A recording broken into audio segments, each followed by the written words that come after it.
All right. Well, greetings, everyone. My name is Charlie Jordan. I'm the Middle and West Tennessee AgVOLs coordinator, and we have other team members that are with us this evening. And I want to welcome you to another awesome AgVOLs webinar. This evening, we have Bailey Bain with us. Bailey comes from the USDA or FSA Tennessee office, and she's the outreach coordinator. And she's going to be talking to you this evening about all things FSA and some veteran stuff in there. So without further delay, Miss Bailey Bain. Awesome. Thank you so much, Charlie. And Yeah. I will work on sharing my screen here. Let me know when you can see it. Perfect. Um, if we have any questions along the way, feel free to drop them in the chat and we can either pause, answer them then, or kind of wait till the end, just whatever feels right. Very casual, so feel free to hop in at any point you say you have a question or a comment. But as we work through this, I'm going to cover FSA programs and loans, and then also a few other agencies under our USDA umbrella that you might not be aware of, that resources that you can also access. So let's get started. Let me pull this part up. Perfect. Okay, so with the growing population and less food production, we are going to need more farmers participating in growing food along the way, and veterans are no different. We want all folks to get involved in the farming industry and be a part of growing some food for everyone. And so, with you see a statement there, we're expected to increase by we got to increase our food production by 70% by 2050 to feed everybody. So again, more people involved in agriculture, the better. So this slide, I wanted to hop in here because this is a good way to see how we're kind of organized with USDA. As you can see, the first column is the Farm Service Agency. Then we have the NRCS, which is the Natural Resource Conservation Service. And then we have Rural Development. So we all have state offices. We kind of have various positions within those state offices. And then we each kind of have like area officials, district directors, covering certain regions of the state. But then within FSA and even NRCS, we cover all 95 counties. So FSA, we have 59 counties that cover 59 service centers that cover 95 counties. So some of your counties may be combined with one another. For instance, I'm from White County, and here at this White County Service Center, we cover White, Putnam, and Van Buren. So depending on where you're located at, it may be commingled with other counties. But you do have officials within FSA, NRCS, and Rural Development that service you and your county. Something else I want to note is within your service center, you will have a county executive director who is kind of the manager over the office. They help make sure that all programs are being implemented correctly. And then you typically will have a program analyst there as well, who also connects with customers and helps sign them up for programs. But you will also have a farm loan manager and farm loan officer that cover your area as well. They are more region related, but they can always come to you in your local service center to meet with you and discuss loan opportunities. But we'll kind of dive deeper into that in a little bit. But I just kind of want to give a brief overview of kind of where we're located and how the chain kind of flows there.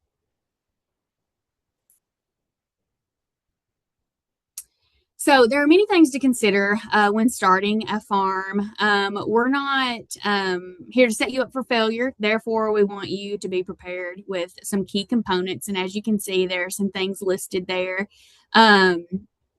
as I said before, USDA, there is a place for everyone to participate with us, and the more people to get into farming, the better. But some things really to think about as you're diving into the farming industry is training and education, marketing, program assistance, financing, risk, and networking. And we'll kind of go dive deeper into some of those coming up. So, training and education, it is so important to get some hands on experience, maybe do some mentorship programs, connect with a local farmer. Maybe that produces a commodity that you really want to get into or does it really well. Um, Definitely getting connected within the ag community locally is very important, but also make sure to take advantage of your extension programs, go into those local offices, ask questions. They can help you business plan for whatever you're wanting to grow. And then, of course, we have other agencies and departments, such as like Tennessee Department of Ag, that can kind of help you navigate certain questions as well. Just definitely fall in and ask questions with those different groups and kind of navigate getting involved in the ag industry. But as far as getting involved with USDA FSA, as I mentioned before, go into those local USDA service centers. And there is a service center locator on the farmers.gov website. But typically, honestly, if you just Google, say, like Warren County FSA office, it will give you that exact address and send you to the right location. But definitely just go in and connect with those officials in those offices. It also says that first bullet point, connect with your state beginning farmer coordinator. I'm a part of that beginning farmer coordinator team. So I serve as the FSA coordinator, and then my counterpart, Trevor Hunt, serves as the NRCS coordinator. So we kind of work together to kind of help get the resources to those beginning farmers as they need them. Within the service centers, like I mentioned earlier, you typically will find FSA there as well as NRCS. And then a lot of times we are housed with UT Extension and rural development as well. So it just kind of depends on the location of that service center and if it's kind of like an ag community one-stop shop or not. So when you come to FSA, what we would really like for you to bring your first visit, especially if you already lease a property you're farming or own a property you're wanting to farm or already farm, it's important for us to go ahead and get your proof of identity. So that can be a driver's license, a copy of your deed, or a lease agreement. And then, of course, if the entities, if you have an entity, then documentation of that as well. But what we're doing here is we're entering you in our system, and then we will also map out your farm. So, like the next slide says, we will enroll your farm in our database. We will give you a farm number. What we do is we will map out exactly what your property lines look like, and then we will map out what you're doing on your farm, whether that's grazing livestock out there, whether you're row cropping. We will exactly map out those acres for you to really demonstrate what you're doing out there. And the benefits of that is if you're already participating with us in our system and a program becomes available, it makes it so much easier for us to sign you up, get you paid as soon as possible. If we've kind of got to start from scratch, a lot of times that requires us changing up maps, drawing out your farm. It can take a lot longer of a process to navigate versus you just participating with us on the front end. It doesn't cost you any money to come in, get a farm number with us, and do an acreage report, which I'll get into a little bit later. It just kind of gets you prepared in case a program becomes available. And if you are leasing that property, you can still get a farm number for that property and show that you're a tenant on the property, and again, be ready to participate in programs when they become available. Also, when you come in to sign up with us and get into our system, we will typically take your email if you have one, and we will sign you up for our email alerts. And that will also notify you each month when a new program is becoming available, or if you need to hop in the office and do some type of eligibility forms, or there's a deadline coming up. That is how we best notify you. So it's definitely important to get signed up for those email alerts. So, some of our targeted groups that there are certain benefits within our programs and loans is beginning farmer and rancher. So, this is anyone who has not operated a farm for more than 10 years. And then also in our on our loan side of the house, you can't own acreage that is more than 30% of the average farm size in the county. So that is kind of the beginning farmer and rancher definition there, and then socially disadvantaged. So these are historically underserved individuals, African Americans, American Indians, Alaskan Natives, women, various groups there that are considered socially disadvantaged. And then you have your veteran farmer or rancher, have served in the armed forces, not operated a farm for more than 10 years, or has obtained veteran status within the last 10 years. You may fall under multiple categories there, and that is totally fine. It just kind of depends on, like our programs, you might have certain benefits within those programs, and I'll kind of dive deeper again into those a little bit later. So, as we go into our programs, I mentioned before we have a programs side of the house and a loan side of the house. So, our programs really focus on disaster assistance, conservation programs, safety net programs, and risk management. Our farm loans, we can cover ownership loans, operating loans, micro loans, and loan guarantees.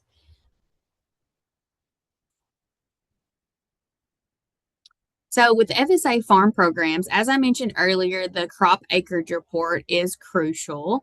So, you can report hay and pasture. You can report, like I said, row crops. There's typically a deadline for each of those. Our big deadline is July 15th. That's when you definitely want to do hay and pasture, and then your planting dates for row crops you want to report as well. But I'm going to kind of go over each of the programs listed within bullet number 2. With FSA and the government, we love acronyms, so I'll definitely try to say the full name with the acronym as well. But that first one, the Non-Insured Crop Disaster Assistance Program, which we refer to as NAP, it covers crops that are not insurable through a typical insurance agent.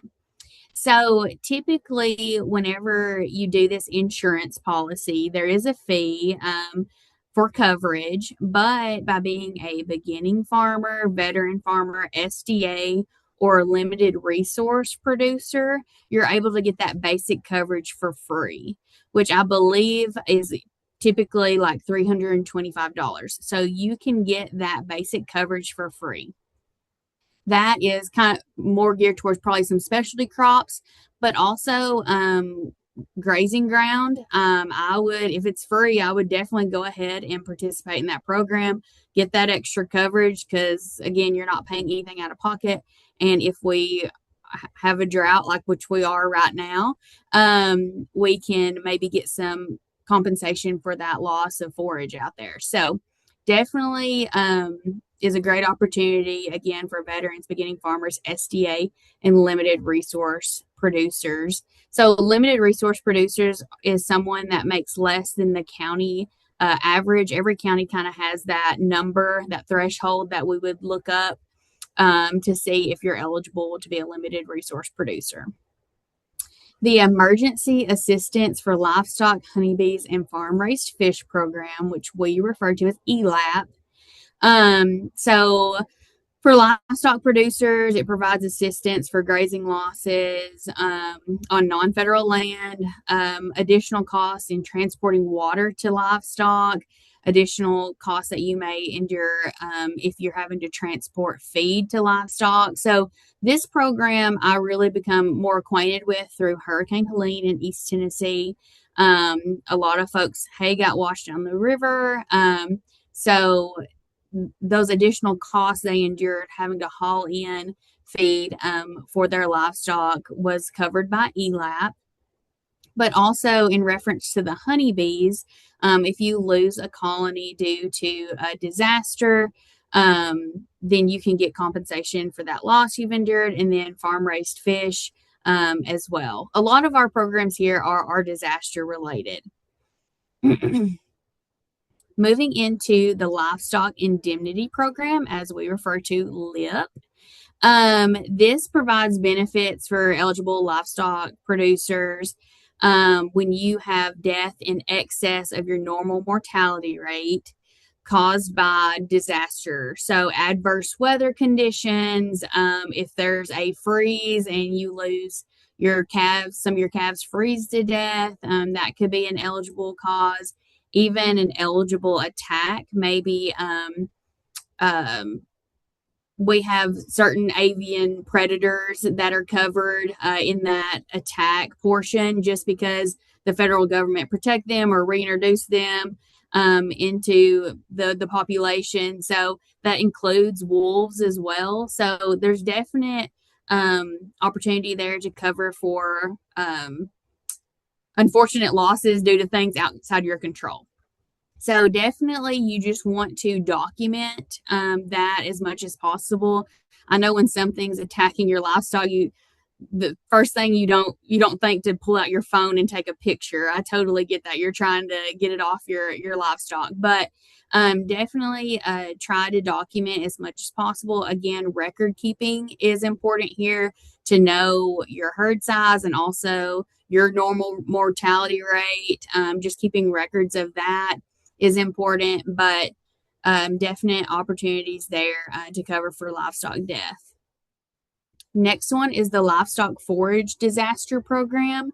We call LFP. A lot of counties in Tennessee have already triggered for LFP this year, which is very early in the grazing season. So that is dictated by the drought monitor. If you're in D2 status for 4 weeks, or trigger in D3 status. If any of y'all look at the drought monitor, that triggers for your county to be eligible for the LFP program. And that is a rate based on acres and herd size, and then we pay you the lesser of. So again, record keeping is important, and then we can have your acres on file with that acreage report as well. As far as the farm storage facility loan program goes, that is a low interest financing opportunity to assist with purchase or construction of hay storage. But you must be producing the hay that you're going to store within the hay storage. Also, we can do grain bins there. It totally depends on your operation on what route we kind of go with that. But again, plenty of opportunities within our program side of the house. So moving into our loan side of the house. So as you can see, FSA is a supervised creditor. We are not like your traditional lender. We will come out and check our security every year, every other year. Here's some eligibility portions that hoops you've got to jump through. Technically, you're not supposed to be able to obtain sufficient credit elsewhere. We do not require a denial letter anymore, though. So that's something to note there. You must be a citizen or a legal resident alien, possess legal capacity to incur the loan obligation, have acceptable credit history. So we do not look at a credit score. We just look at late payments, judgments, collections, and kind of go off that. Each loan officer, our handbook is a little bit vague about the credit history portion. So it really depends on that farm loan officer, we're all expected to be consistent with our decisions. So they might have a certain number of late payments that they let slide versus another. It totally kind of depends there, but ultimately you want to show that you can pay back and be reliable within your payment history for us. You want to be the owner operator or tenant operator of a family farm. Okay. And then also you cannot be delinquent on federal debt. Um, I'll kind of get back into the management ability in a second. Not have caused the agency a loss by receiving debt forgiveness. So if you've gotten a loan with us in the past and we've forgiven your debt, we're probably not going to take that risk again of having to write off your debt. And also, you can't have been convicted of planting, cultivating, growing, producing, harvesting, or storing a controlled substance within the last 5 years.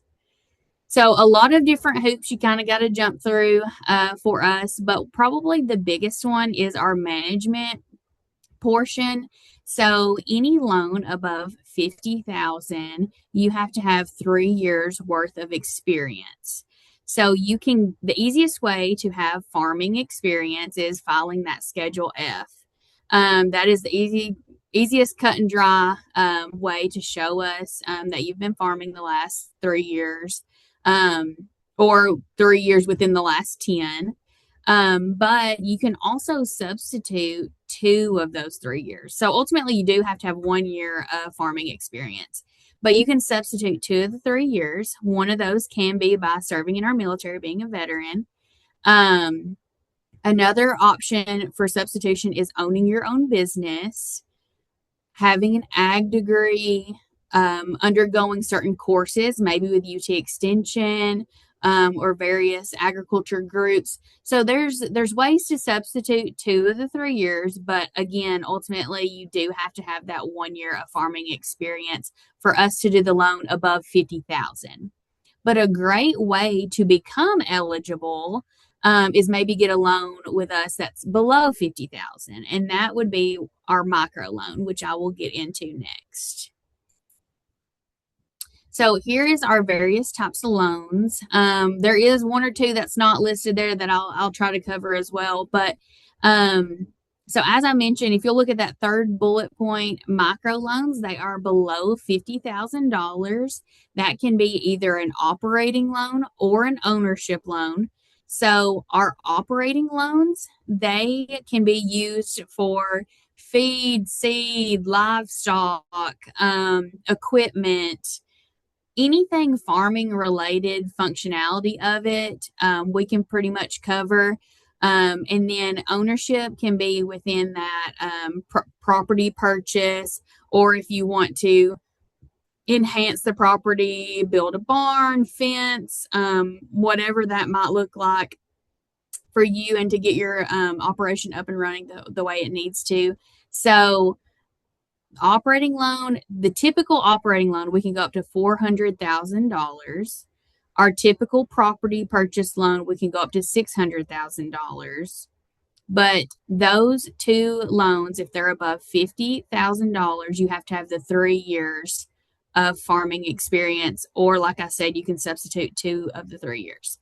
Micro loan under 50,000, then you don't have as much management hoops you've got to jump through, and it's an easier way to become eligible for those bigger loans in the future. Guaranteed loan, so that is a loan through another lender. We're just kind of guaranteeing that they're going to get their money back. If you're maybe a riskier move, then we can help guarantee that, and they feel better about making the loan to you. And then we have a loan called down payment loan. Typically, this one is referred to as a beginning farmer loan. So what this is you have to, it requires a 5% down payment, when typically none of our loans require a down payment. But this one requires a 5% down payment.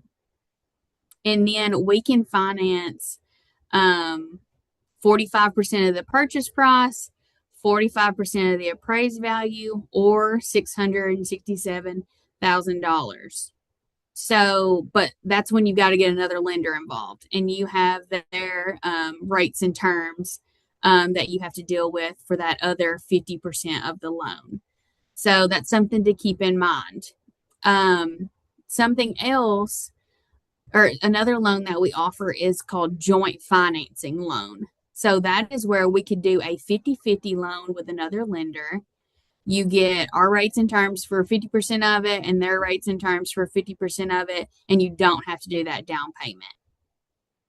The thing about the down payment loan, or like I said online, it kind of references the beginning farmer loan. You have to be a beginning farmer, veteran, SDA, someone that falls within those categories to do that loan. A joint financing loan, anybody can do the joint financing loan.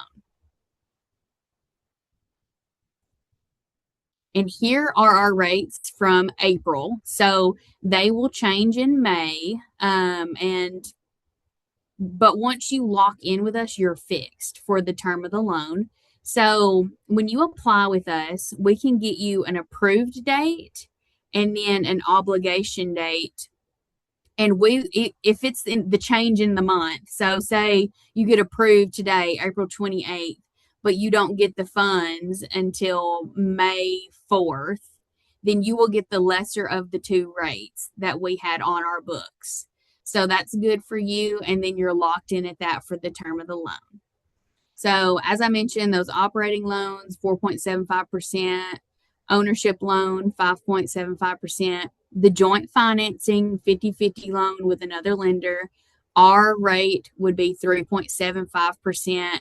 And then you would have to deal with the other lenders' rates and terms for the other 50% of the loan.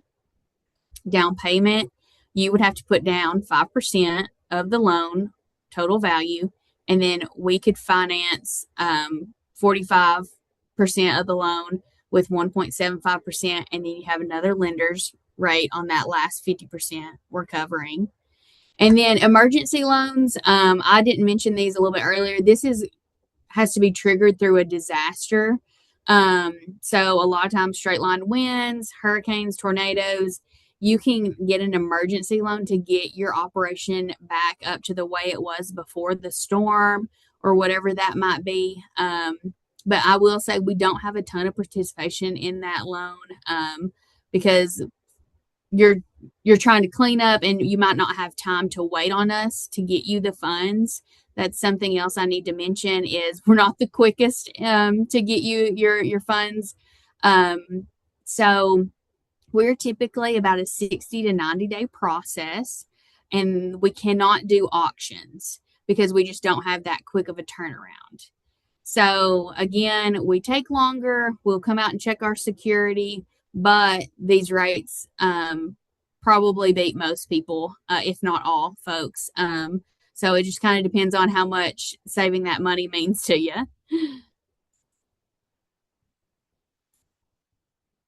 Diving deeper into that operating loan, like I mentioned, equipment, livestock, production expenses.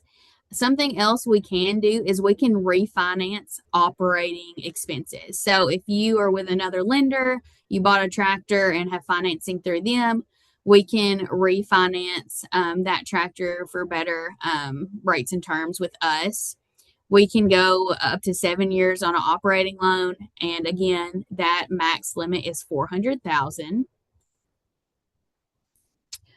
Farm ownership loan, that is where you can purchase land, capital improvements, soil and water conservation, and we can include those loan closing and related expenses. We go up to a 40-year term on our property. Not many people do go up to 40 years, but we do. And that max limit on ownership of property is $600,000. But if you go above that $600,000, we can joint finance with another lender.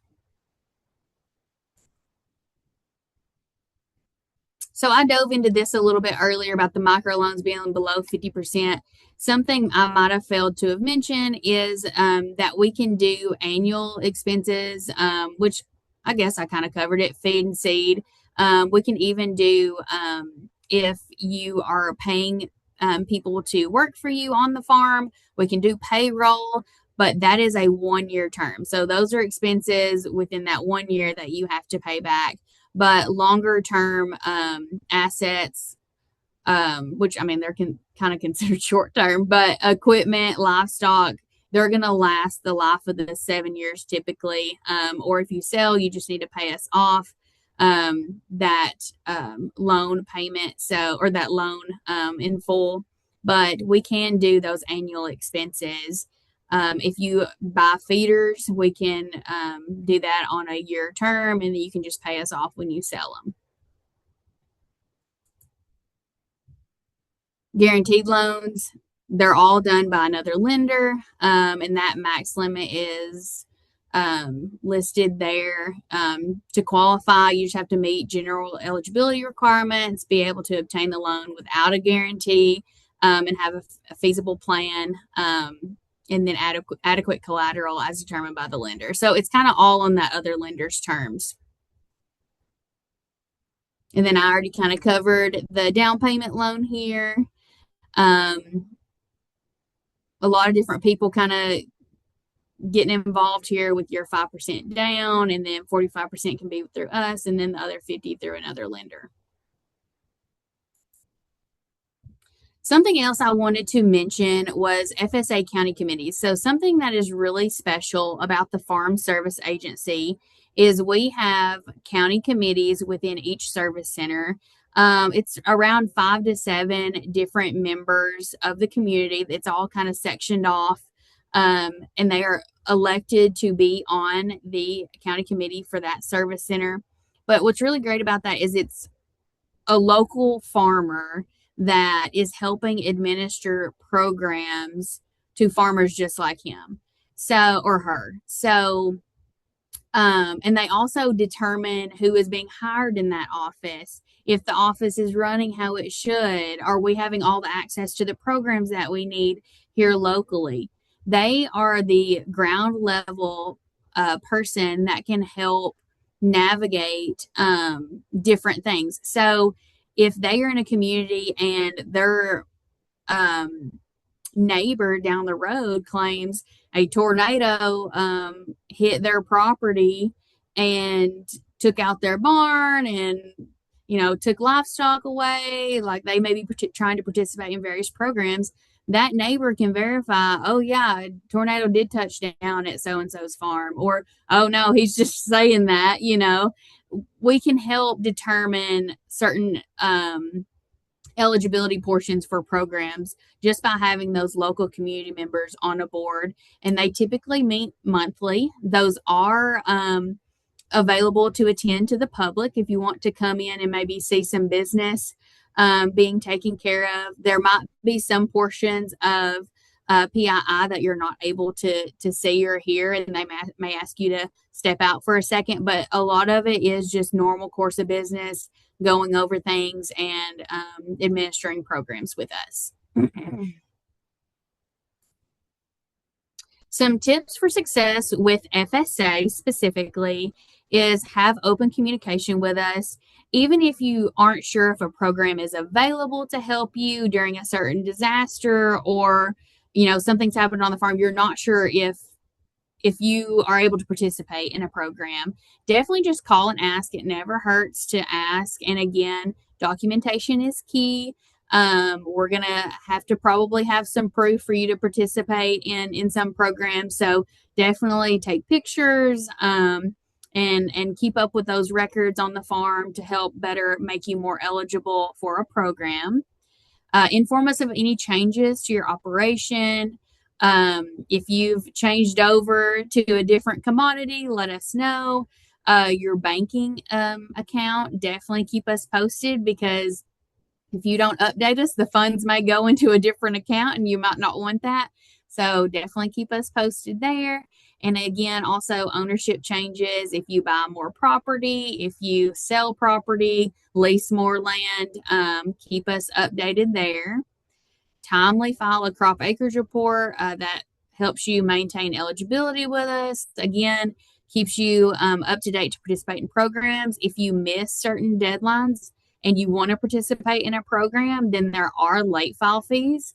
So it kind of depends on what you're on your property on what that fee might be, but it ranges from about $30 to $50 per farm that you might have to pay to become eligible to participate in a program. So it's best to do the free option up front by staying eligible and doing that crop acreage report each year.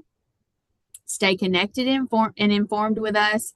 When you give us your email, you can say you want to participate in Gov Delivery, and we will send you that email each month to stay posted on programs that are available. We also can send out text messages via that same system. So give us your phone number if you want to participate in that. And as always, farmers.gov is a great resource to kind of get you started on programs and loan questions. And there's actually a loan eligibility tool on our farmers.gov website that can kind of ask you certain questions, and it'll actually tell you what loan you would be eligible for, or if you're not eligible for a loan, but how you might could get eligible. So it's a great tool there to navigate. Just definitely go to farmers.gov and explore that website. You can also, every time you come into our office, receive a receipt for service. If you just want documentation that maybe you came in and spoke to our office just for your records, we would also have it in our system for future use if we ever need it. But definitely just stay connected with us, go into your local office and get acquainted there. Now I'm going to kind of navigate into a few other agencies under the USDA umbrella. You might have other folks coming to speak on these in the future, but I did want to let you all know different resources available to you. So NRCS is our sister agency. This agency does conservation and technical assistance. They can come out to your farm and help you evaluate environmental issues. They offer conservation programs and some cost share financial assistance to do things like stream exclusion and deal with environmental hazards in your operation, like sinkholes. They also have a high tunnel cost share program for growers interested in season extension. So, definitely a lot of different opportunities with NRCS. Something that you might not have realized, but to participate within RCS, you actually have to be within FSA system. So they depend on us to keep those records up to date for farmers to participate in their programs as well. So RMA, it's very important to have tools to help manage risk within your farming operation. So RMA ensures that farmers and ranchers have resources available to them in their local areas. It's insurance policy. So definitely just helps with that risk management. You never know what your crop and commodity is going to do from the time you plant until you harvest. Adverse weather, diseases, insects, etc., can drastically impact production. So definitely taking advantage of their crop insurance policies is good. And again, if you can't get crop insurance, maybe through RMA, we have that NAP, non-insured crop disaster assistance program that you might be able to participate in. Rural development, so rural home ownership lending programs. They also provide direct and guaranteed loan programs for businesses, and then those value added producer grant programs. I don't know a whole lot about that value added producer grant program, but I have heard great successes from it. So definitely looking into things of that nature would be beneficial. And again, they are under the USDA umbrella, so we kind of all work together. And then lastly, the Agricultural Marketing Service. AMS is another agency that may be supporting your local markets. They provide local food and farmers market promotion grant funds for the development of local markets. They also have price report data and many other resources online. So another great agency to get connected with. And then networking. So we've kind of talked about definitely getting involved in various agencies and various groups. Here are some that we have listed here to definitely look into. But one other that I want to mention, if you're between the age of 18 and 35, there is a group called the Young Farmers and Ranchers Group. So we have one here in Tennessee. It helps connect young farmers with similar passions that are wanting to get in the ag industry or already involved and working through different hardships or successes. And it's just a great way to network, just like these other groups are as well. There's opportunity out there to connect with individuals just like you. So definitely, I say participate and get to know those folks when you can. Here are some various resources that we offer. You can see farmers.gov is listed quite a bit there. Again, you can navigate that website no problem. The first link I will say is employment, education, and entrepreneurship information. Great opportunities there. Um, and something I failed to mention is as a veteran, if the government ever runs out of funding for loans or even programs, when you are flagged as a veteran, SDA, beginning farmer, once we receive those funds, if we weren't able to pay you during, say, a shutdown of some sort, you will get your money first. You are a priority and you will get funding first with any program you participate with us within. So, that is one thing I failed to mention as we were going through FSA slides. But great opportunities. Definitely check out farmers.gov and navigate the website with all the resources available. So I feel like I flew through that. But I am here for any questions. Oh, it looks like we got quite a few.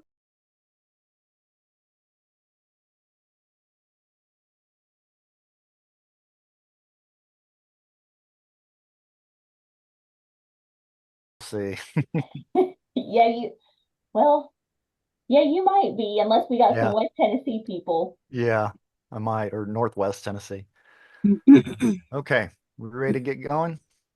Yep, I've got recording going. Okay. Bailey, you should be able to share whenever you're ready. So, yep, Charlie, go ahead.